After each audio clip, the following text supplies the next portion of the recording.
look at yourself, like look at me. So we left our home countries where we were very successful and we came here to start everything from scratch. You need to change all the time because it means like you're getting new experience. And you're evolving. Right, and look at success stories. And go to look at all of the jobs in Canada. A lot of them are taken by immigrants. Some hard work, some support from great organizations. Welcome to the Legacy Podcast, brought to you by MCG Career College, where we highlight bold journeys, big dreams, and the people who are reshaping the future through courage and community. I'm your host, Raisa Frida, and today's guest is someone who embodies all of that and more. Lidia May is an immigrant, traveler, and a storyteller who's been over to 50 countries, and she chose Canada as her home. She's now a Canadian citizen living in Calgary and working as the Partnership Development Lead, Prairies at Windmill Microlending, a government-funded non-for-profit organization helping skilled immigrants restart their careers in Canada.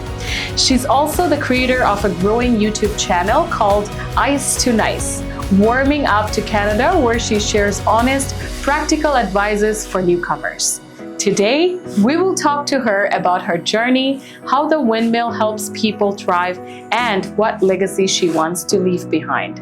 So let's talk to Lidia. So Lidia, how are you today? I'm doing great, thank you. Thank you so much for having me. Thank you so much, Lidia. Well, I have so many questions to ask, but first, I'm so impressed to hear that you have traveled 50 countries. I would love to hear the story that how you traveled so many countries and you chose Canada as your home. And what made you decide to settle here? And what has your journey been like for adjusting to life in Calgary?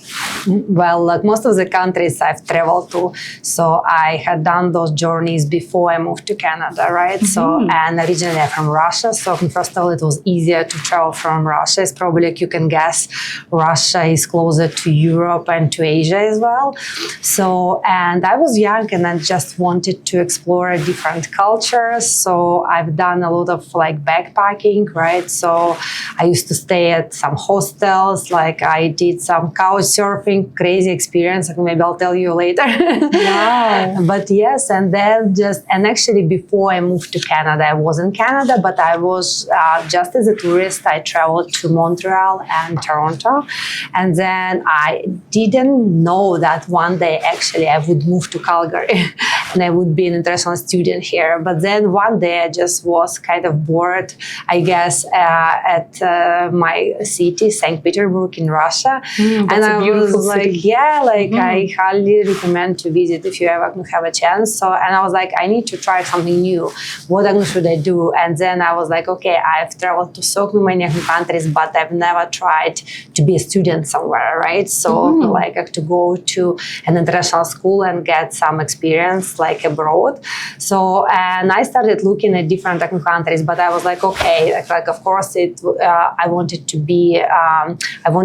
go to an English-speaking country, and I've been to Australia. I was like, no, it's too hot. Like Great Britain, too close to Russia, too many like Russian, Ukrainians, and Belarusians, right? So, and I wanted like to have completely like a different experience. And then, of course, I looked at the States, but I learned that if you go to the States, it might be harder to stay after. Mm-hmm. And then I looked at Canada, and I was like, okay, when I was there, I liked it, but then I was like, should I go to Toronto? Should I go to Vancouver? And then somebody told me, go to Calgary. I was like, Calgary, where is it? Right? Exactly. But I've heard, I think, back from my dad that in Calgary there were Olympic Games at some point, like back in the 80s. So, and I was like, but why should I go to Calgary? And somebody told me, well, because they have oil there. So if you decide to stay, then it's going to be very easy to stay after that. And I came in 2014, and the oil just crushed. Oh my God. Right? Do you remember that time when... I came here in 2013, so I do remember that oil very prices were going down, but I've survived, and that's why now I encourage everybody, life in Canada might be tough, but still, you can make it happen for as long as you keep believing and you have your positive mindset. And the most important thing, you like it here, right? Mm-hmm. So now you have a family here too, right? Yes, oh my God. That's correct. Because even when I was an international student here, because I was on a study permit, I was not sure if I wanted to stay in Canada. I mean, I loved it, but I was like, okay, let me see. But then when I got my postgraduate work permit, later on I met my husband as well, who was born in Canada. So that's why I was like, I guess I'm gonna stay in Calgary. But to be honest, by that time I already knew that this was my city, right? And a lot of people they complain that Calgary is that and that. And I'm like, listen, you need to find your city. I've been to 50 countries all over the world. I spent a lot of years in St. Petersburg, where probably 10 million citizens. But still, I love Calgary more. And just because it's me and my personality, it suits me more. But if somebody loves Vancouver or Toronto, then they probably should move there. But again, they need to know what they like. And based on that, they can decide where they want to live. Perfect. Well, thank you so much for sharing your personal journey. That's very ecstatic. And now my next question is about, as an immigrant yourself, you deeply understand the challenges newcomers face. What inspired you to launch your YouTube channel, Ice to Nice? And what kind of impact you hoping to create through your storytelling?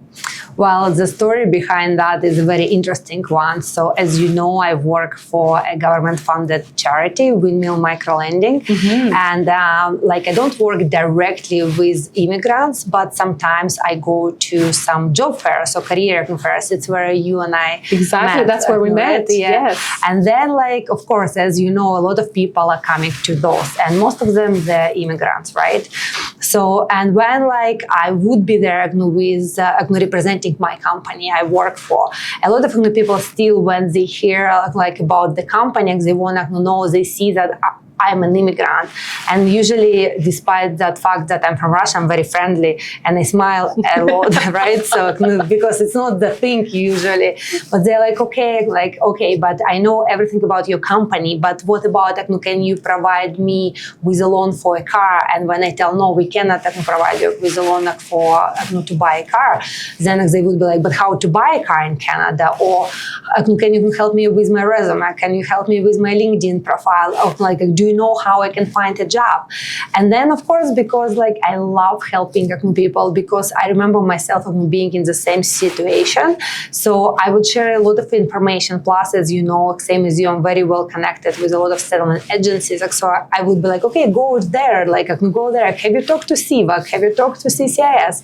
So, but then I realized, and even some people, they pointed that out, that I spent a lot of time talking, and then I'm exhausted, and even I love helping people, but still I cannot help everybody.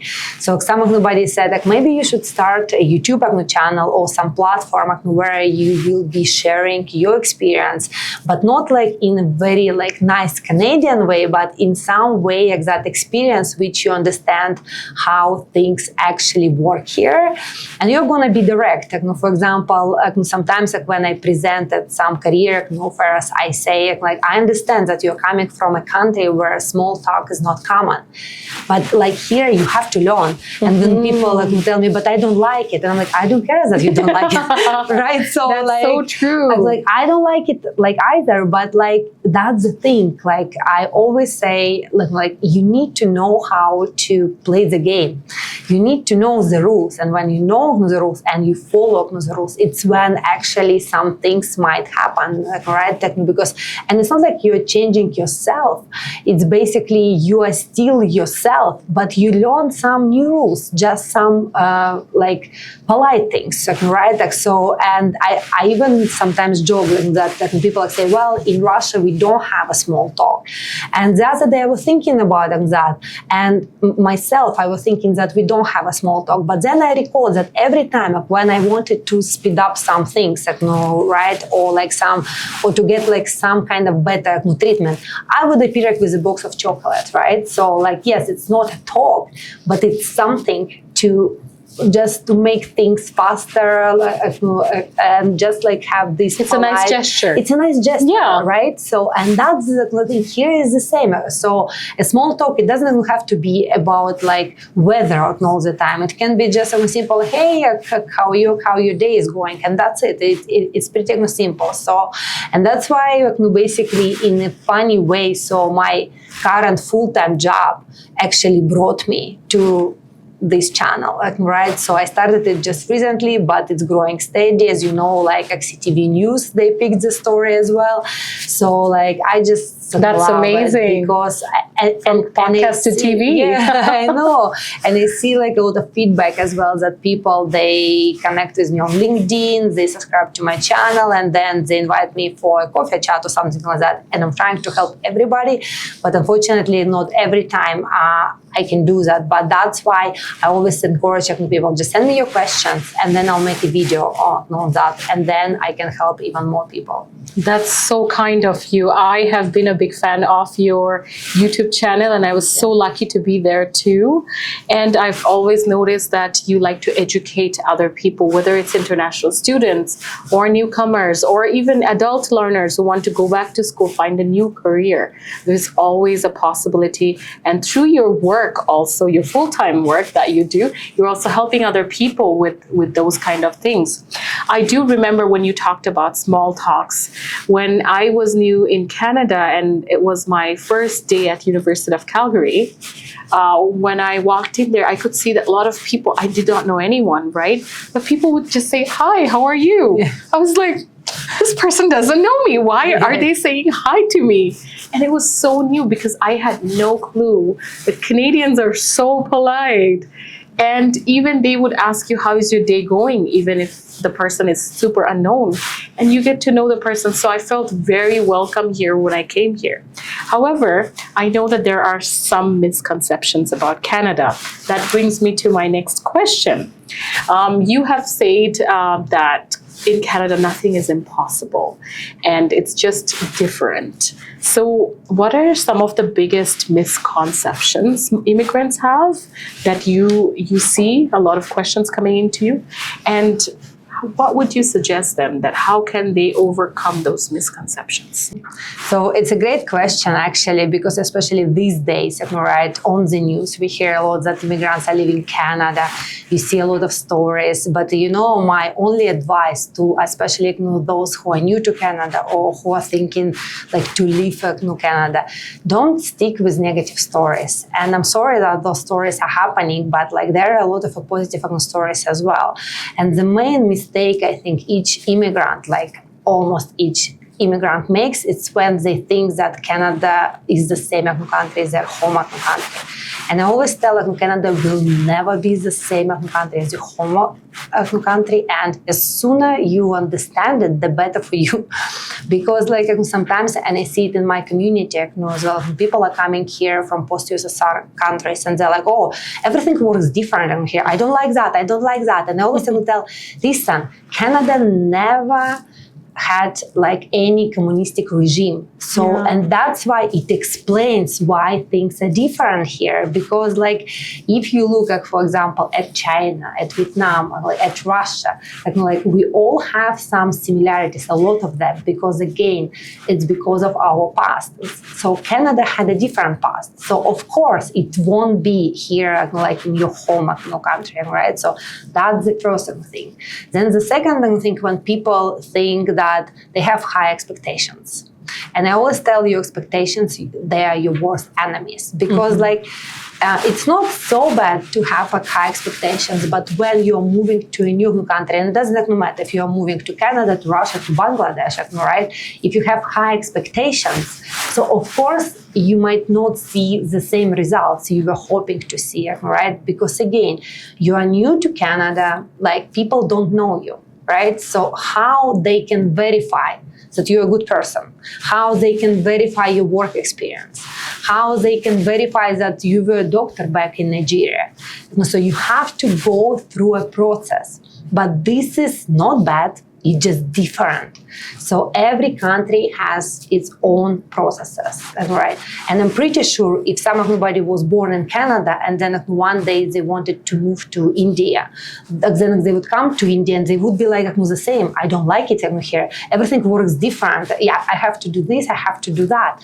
But that's the thing, like everybody has to look at Canada like it's just a different country and just understand that. And then like things will become easier. They will be like, okay, like I like it here, like it's okay, it's a new process, it's a challenging one, but I'll learn it. And then when they learn it, then things become better. Thank you so much for all those amazing suggestions. You know, I also had a misconception. I thought life in Canada is so much easier than what I thought. But then I realized, no, you have to do everything by yourself. You don't have maids or chauffeurs or chefs for you. You have to do everything by yourself. But you know what? Life has been nothing but a blessing here for me. So I always tell the other immigrants that, yeah, don't give up hope. Things are going to be fine. You just have to learn the new ways. Now, Lidia, I do want to ask you something about your amazing organization where you work. I know that you're working there as a partnership development lead for Windmill Microlending. So for the listeners and viewers who are watching us at the moment, can you please tell them about Windmill's mission and how does it help skilled immigrants rebuild their careers? Because I know that at MCG Career College, we have collaborated with your organization. Can you please share a little bit about the organization? Well, Windmill is a great organization, as you know yourself. So like Windmill is a government-funded charity, so 100% not-for-profit organization, which provides affordable loans to skilled immigrants and refugees. I always give this example. So let's say if somebody was a doctor in Nigeria, if somebody was an accountant in Syria. So when people come to Canada, their credentials are not recognized. And as I said in the beginning, that's totally fine.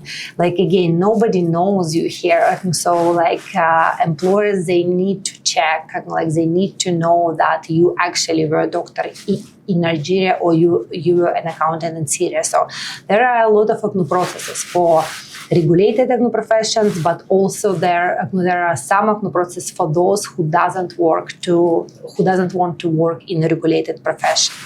So like for those who want to work in regulated professions, so Windmill helps by providing them affordable loans. So let's say if it's a doctor, so they need to go through a lot of steps in order to become a doctor in Canada. So they need to pass their exams, they need to confirm that their degree back from home is a legit one. So, and those steps might be very pricey, and it's where we help. Mm-hmm. So this is one scenario because we provide affordable loans for foreign credential recognition. So up to $15,000, right? Which is a big amount. Mm-hmm. Yeah, especially in most of the cases, it's enough for reaccreditation. So the second part, so we provide affordable loans to those who decide to switch their career in Canada. So for example, even myself, so I had a lot of professions back in Russia, but I was like a project manager. I worked as a public relations specialist, and so I can see that. A lot of my careers and my education in communications as well. But when I came to Canada, I was like, okay, English is not my first language. It might take me time when I can work in marketing or communications. So I decided to be more practical, and I decided to choose an HR program at Bow Valley College. And it happens to a lot of new people. So they're coming here and they decide to be more practical, or they feel like, okay, their degree is recognized here, but again, they need something on top. And I always encourage people to have something, it's like the cherry on top of your cake. So you have your international degree, but like now, all employers here, they want to see that you speak good language, and also that you understand what Canadian workplace is, right? And usually those things you learn at the college. Like you learn how to communicate with different people who are also immigrants, who are coming from different countries. You learn how to navigate yourself in a Canadian workplace, because very often through colleges, like you can get into volunteering, you can get into networking events, right? And I always tell, never look at the college that it's something, I know it already, right? Because when I was a student, I was a student at Bow Valley College here, of course I knew a lot of things about HR. But for example, I didn't know just like how to network. I didn't know how to behave. For example, in Russia, women, we don't shake hands. Same here. Right? Yeah, that was a very new thing for me too. New thing, but I learned that in my college, right? When somebody said, when you go to a job interview, when you walk in, you need to shake a hand. And I'm like, but I'm a woman, we don't do that in Russia. And I was told, well, in Canada, we do that. Exactly. So see, again, it shows how a simple thing, but it might affect that first impression of you, right? But some might say, well, but I don't want to change myself. But let's be honest, even in our home countries, we needed to change ourselves to behave good at a job interview or to be accepted to a school, right? And so here is exactly the same, just you have to start from scratch in some, and that's fine. So, and that's the way, when somebody goes to a college in Canada, those colleges help them, not just to get education, but much more. Plus, you meet people, right? It's a pure networking, and then eventually, if you can get a job at the same college, I know it happens a lot with your students, right? So I know same with Bow Valley College, and so a lot of colleges, they help their students. So, and that's why I always tell this is very important. And when somebody wants to go to a college, it's where again Windmill can help. So let's say if somebody is not eligible for Alberta student loan because the program might be just a shorter one, and in many cases Alberta student loan, they won't cover a very short program. Or for example, we have a lot of micro credentials, and most of them in Alberta, they won't be covered by Alberta student loan, but they can be covered by Windmill Microlending. So, or let's say if some of the people, they have already some funding from Alberta student loan, but if it's not enough and they still need some extra, then again, in some cases, not in every case, but in some cases we can see and we might help as well. So same when it comes to living allowances. So with a government student loan, a lot of living allowances, they won't be covered because, again, it's just the rules. But with us, we look at your program and we need to know that you have everything to be successful in your program. And that's why if in some of the cases you need your living allowances to be covered, they might be covered. That's amazing. You know what? Thank you so much for sharing those details about how Windmill helps. I do want to quickly ask you that what advice would you give to someone who's looking to access the Windmill Fund to pursue further education to any college, whether it's private or public? Mm-hmm. How would they start? What's the first thing that they have to do? So, of course, the first step, they need to know what they want to do in Canada. And actually, this mistake I made when I was brand new to Canada, I didn't have a career plan at all. So, yes, I picked Bow Valley College to be in their HR program, but then I didn't know if I wanted to work in the HR field later, right? So, and that was my mistake as well, because since I was done with my college, I've never worked in any HR field, right? And that's the thing. So, you need to know what you want to do. So you need to pick a college and you have to be smart about it, right? You need to check the reviews. You need to check success stories. You need to see if any employers work with that college as well. And then when you have your college in mind and also you understand what you're going to be doing after your college when you are done. So that will help you to have a clear career plan. And when you have that career plan, then you come to us and you tell us, hey, I pick MCG college and I want to be an ultrasound technician. So and now I know that after that I'm planning to find a job and it will be paid this much money, and then can you help me? And then we will look at that person application, we will check if they have post-secondary education or work experience outside of Canada, and if they have a permanent status in Canada. And after that we can evaluate that application, and then if everything is good, that person might be approved for a loan, and then that beautiful pathway will start. And so some of nobody will go to a college. After that, hopefully they will graduate successfully, they will get a job in Canada, and hopefully they will stay. So that would be the ideal scenario. And of course, they love it here. Perfect. Well, thank you so much for sharing those steps. I'm sure at the end of the podcast, we will ask you how people can reach out to you, and that way they can also ask you more questions. Well, now my next question is not about work, but about you.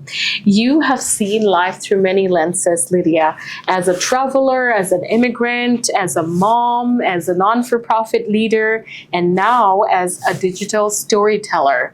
So how have all these experiences shaped your identity, who you are today, and the purpose of yours?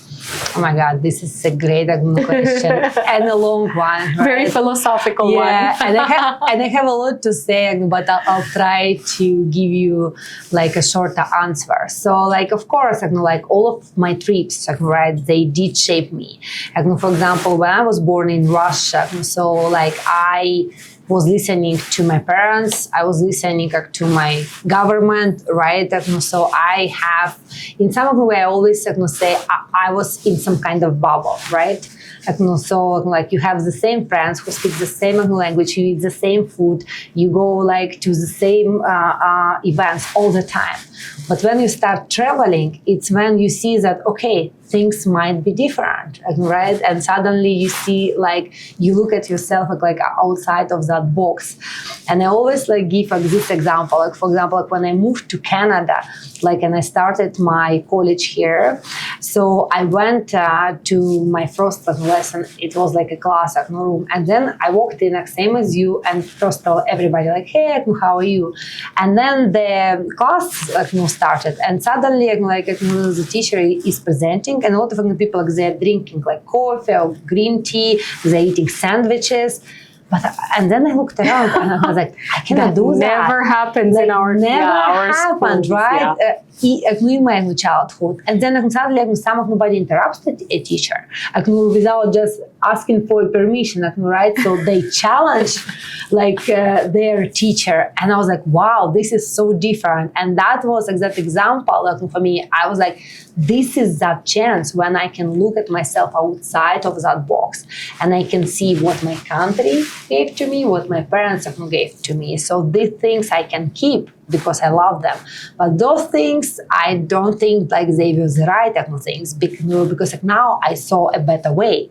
So that's the thing. When you are going out somewhere, when you explore different countries, different cuisines, then you learn new things, right? You broaden your horizons. And because you broaden your horizons, of course, it affects you. For example, again, people who knew me 10 years ago, 11 years ago, when I came to Canada, and who I am now, I'm still Lidia, but the way how I look at many things, it's very different, right? And some of nobody might say, well, it's too bad, you're changing. And I always tell, no, it's the opposite. If you are still the same as you were 10 years, 20 years ago, something is wrong here. You need to change all the time because it means you're getting new experience. And you're evolving. Right? And those experiences, they shape your brain, they shape those things, how you look at this world. So of course, because I've been to so many countries. For example, just recently I went to India, I went to Oman, Emirates, like Philippines and everything. So now when I prepare my videos, so I understand, I believe I understand that like people a little bit better because I've been to their countries and I understand like the main differences between their country and Canada.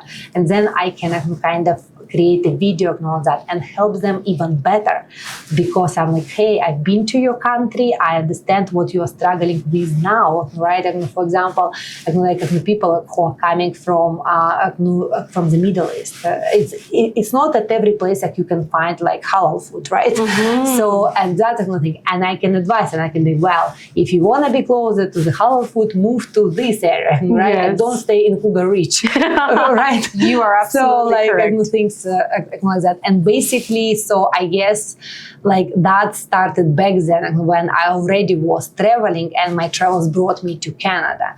Then my job with Windmill Microlending, because again I started seeing like more immigrants from different countries again, so it brought me to my channel as well, like, where I'm like, okay, now I think I found my perfect like spot here, because still as a full-time job I'm helping immigrants, and it's my passion, my YouTube channel, I'm helping immigrants as well, like, right? And it's all very well connected. Perfect. Thank you so much for sharing that.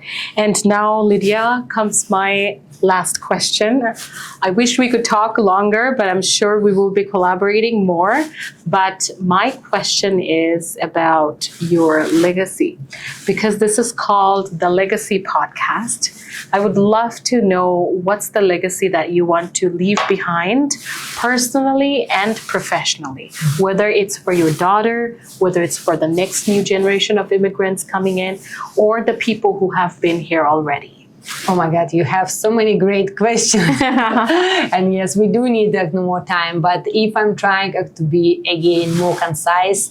So personally, I would say, especially for my daughter, who is just 5 years old now, I want to leave some courage. So like courage and connections, because exactly the way how I was saying what brought me to Canada, what brought me to my YouTube channel. So it's a lot of connections. And I always tell that it's like every human being, when we are born, we are giving a lot of a piece of puzzle.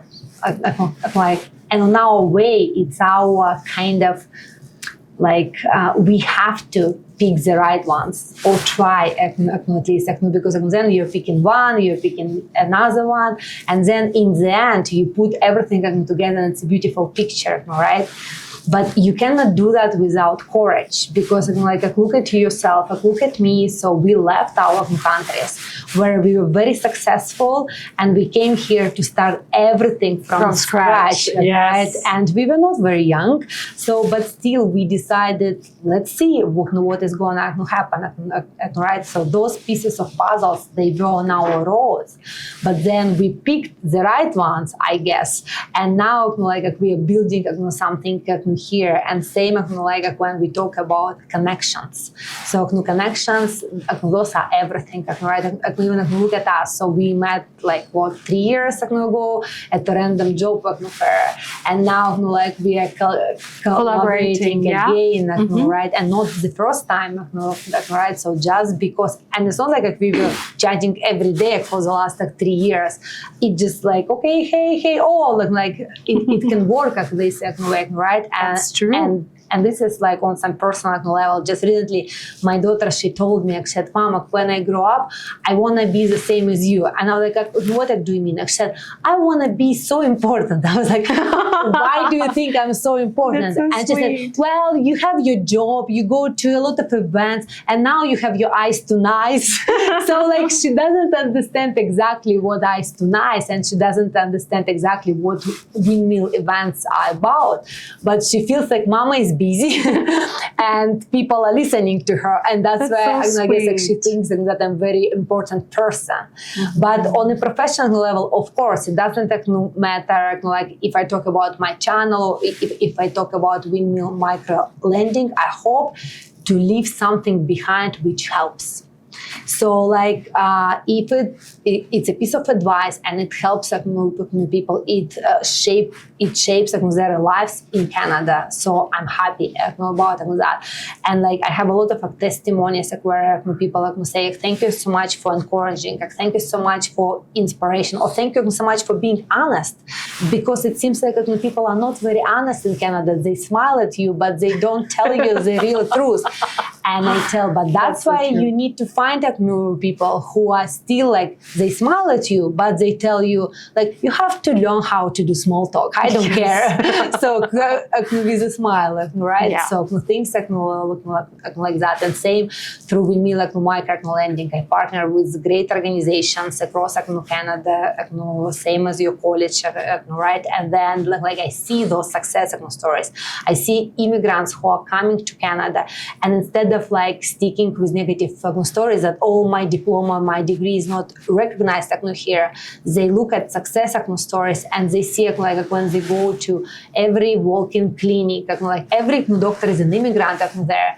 And I always tell, so they made it possible, then you can do that as well. Because if you're now in a kind of sad mood and you're thinking that you won't make it, like again, look at success stories, go to like look at all of the jobs in Canada. A lot of them are taken by immigrants, and not just like survival jobs, but good jobs as well, right? Which pays a lot. Mm-hmm. So those people, they are not like some miracles. It's again some hard work, some support from great organizations, right? So, and that's how they made it possible. That's why everybody can make it possible. Just they need to have this positive mindset, some help from a lot of agencies, and watch my channel. So I will inspire you. Yeah. Perfect. Thank you so much, Lidia, for saying that. It looks like you want to leave a positive impact, and you want to inspire and encourage others, and you want to equip everyone with all the lessons that you have learned from traveling to working to going to school, or even how to shake hands. Thank you so much for all your time. Thank you so much for inviting me. Now, everyone, I do want to tell you that if you want to reach out to Lidia, how can they reach out to you? Well, they can find me on LinkedIn, but also they can go to YouTube and just type Ice to Nice. Perfect. Warming up to Canada. But I believe that now you can type just Ice to Nice. We are brand new, but still it's visible. That's amazing. So, dear viewers, if you would like to learn about how to find the nice part in Canada rather than just the ice part of Canada, you should check out her video, her YouTube channel, which is Ice to Nice, or you can reach out to her through LinkedIn. Her name is Lidia May, and I'm sure she will reach back to you with any sort of question and answer. If you are thinking about, it's a new country, you want a new career, you can always check out our college. But at the same time, if you need the funds, Windmill is here to help you too. So please subscribe and like our video if you've learned something new from here. And if you want to also make positive impact in other people's life, feel free to reach us out, and we would like to hear your story. So thank you so much. Signing out for now. Have a nice day. MCG, making communities great.